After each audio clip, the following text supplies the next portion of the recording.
started here with Coach Joseph and turn it over to him for some opening comments, and then we'll open it up for your questions. So, how you guys doing today? good. So right now, my number one focus and the staff focus is the boys, is the players. That we make sure that they're okay. I appreciate Trev and administration for showing faith in me to lead the program. This is about Nebraska football. It's bigger than me, than anyone else. And I want y'all to understand that. It's bigger than me than anyone else. I want to thank the fans for continuing to support us and to ride with us and to stay with us through thick and thin. They've done that. I want you to know this is a great opportunity for me and my family. We understand that. We're here to represent the University of Nebraska to the fullest. Any questions? Coach, what changes, are any changes you're going to make to the day-to-day operation? The practice schedule, just the off day. The off day is now going to be on Mondays. We'll bring them in on Sundays. But everything else will stay the same. What were the last 48 hours like for you, and what was the message you wanted to really get across to your team when you met with them for the first time in your new role?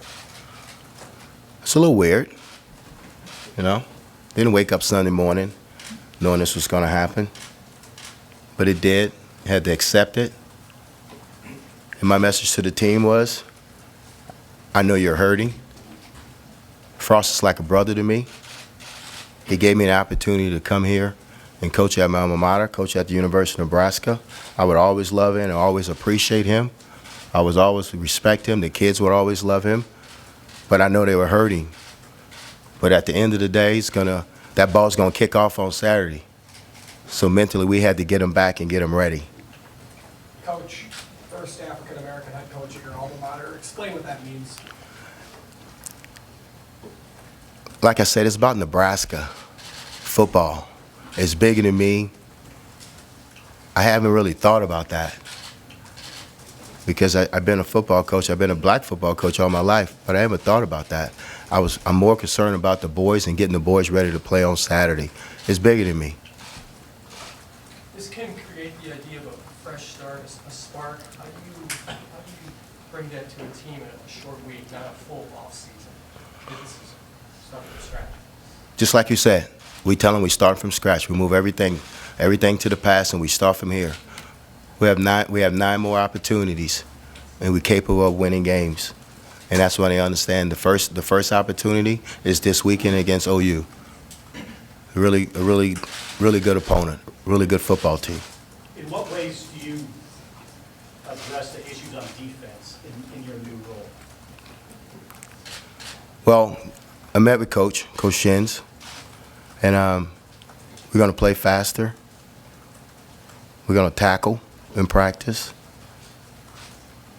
We're going to detail what we're doing with our kids.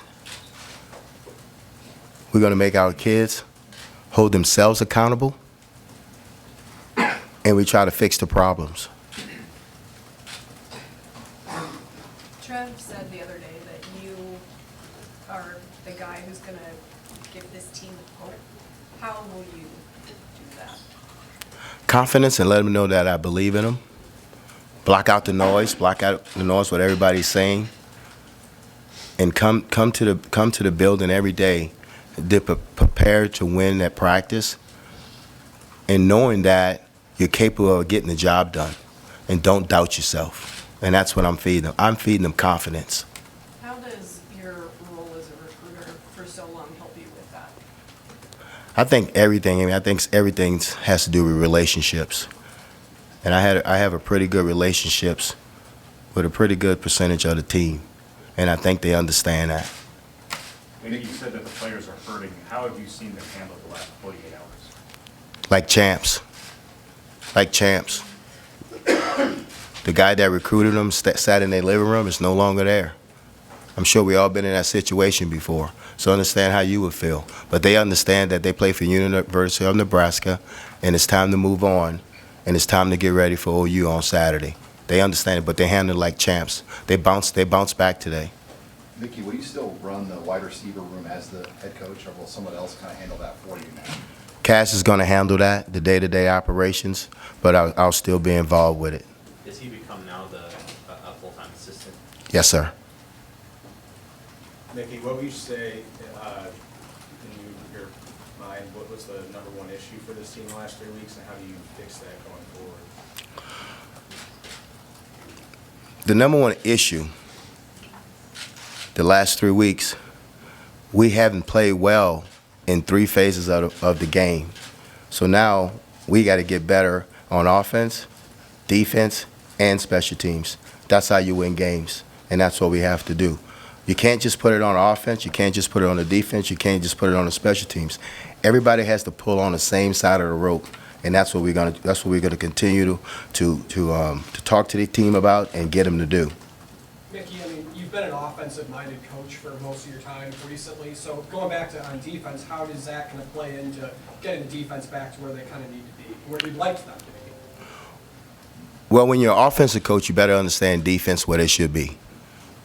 And I always use my brother for example. He was a college quarterback, but he was a defensive back in the NFL. He was a college quarterback. Now he's a DC in the NFL. So you got to know what's going on the other side of the ball. You know where they should be. It's football, guys. It's either 4 down or 3 down. It's either 2 high or 1 high.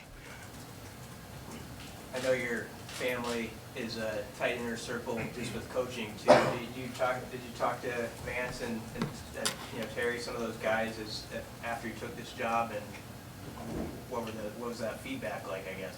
No, we talk every day. We talk every day. We're really tight. We don't have too many friends in this industry, but we have each other. But we talk, and I can lean on my brother Vance. I can lean on my cousin Terry. I can lean on my brother Sammy, my cousin Derek. I can lean on them because one thing they're going to do, they're going to be truthful for what they tell me, and I respect their opinion. Mickey, you got 9 games to go. What's a realistic goal for this team? What do you hope happens here? Well, we got 9 games left, right? Well, as a coach, you got to stand up here and say, we're trying to win 9 games, but we're not worrying about 9 games right now. Remember, I just said what? We're worrying about this game this week. So we got to take this one at a time with these kids. We got to take this one at a time with this staff. So we're going to take 1 week at a time, and then when we get to 9, then we'll see where we're at. But this week, the most important thing right now is this week is preparing to get ready for OU. Mickey, you had said that that Nebraska football is more than just about one person. But you also said that your family and you look at this as an opportunity. So Trev Alberts had said the other day that, see how things go, but you very well could be a candidate for the permanent job. Is that something that you want? I think when you accept the interim job as a head coach, I think that's the opportunity that you're working for, is to become the head coach. But we understand what goes along with this profession. It's wins and losses, and that's what it's going to depend on. Mickey, what does the Oklahoma rivalry mean to you, having played here and played there? Well, I played in the Big 8 where we had to face them. We had to face them every year, and it was always a big game. I have friends over there. And they're excited, but it means a lot. It means a lot to see OU come in here because, when they went to the Big 12, it kind of, split it a little bit. But it's an exciting time. It just brings back old memories. Mickey, have you had a chance to talk to Coach Osborne since you've taken the job? Yes, we visited yesterday. What advice did Coach have for you? Well, he still talks to me like I'm a 19-year-old, but that's cool. But he gave me good advice that he believes in what I'm going to do and discuss what he thinks we need to do. And I don't think I need to go into that what our conversation was about. But he still believes in Nebraska football, and he's still a wise guy. He's really wise. His wisdom is still there. So it's good. It was good to talk to him yesterday, and I'll do that weekly with him. Has you shifted any other duties on the defensive side of the ball in terms of who coaches what? Well, he was already back there with the nickels, and we kind of just let him work, with the safeties, so we can give them some independent, coaching, you know, and Fisher would go straight to the corners and the nickels. But, you know, if you look around the country, everybody in the country has 2 DB coaches because it's 2 different positions, safeties and corners. If you look at the NFL, they got 2 DB coaches. We were the only one in the country, I think, had 1 DB coach. Fisher has 2 eyes. You got 4 guys back there. You can't see all of that. So it makes sense to have a coach back there with the safeties, and usually it's the coordinator, and that's why we decided to put Shin in. He agreed because we got to do what's going to help us get better. He's not talking this week in youre, so I guess I'll ask you. When you look at that, some of the big plays, the run plays against Georgia Southern, what do you think was going on with the safeties, and what were they supposed to be doing? What didn't they do that time?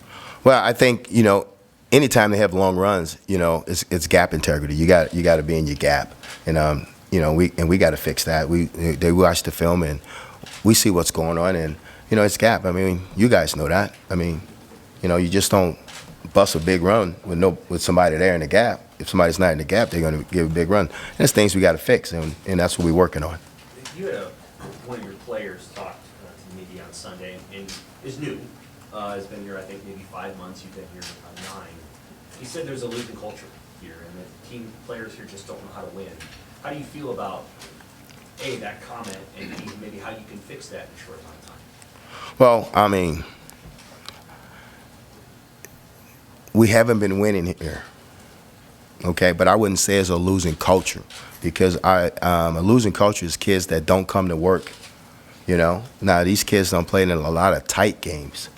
You know, I don't think they ever been blown out. They play in a lot of tight games, so now we got to figure out how to get them over the hump. You know, how to get over the hump, and then I got to do a better job with the players before they go to interviews and make comments like that. You reached out to some recruits, it sounds like.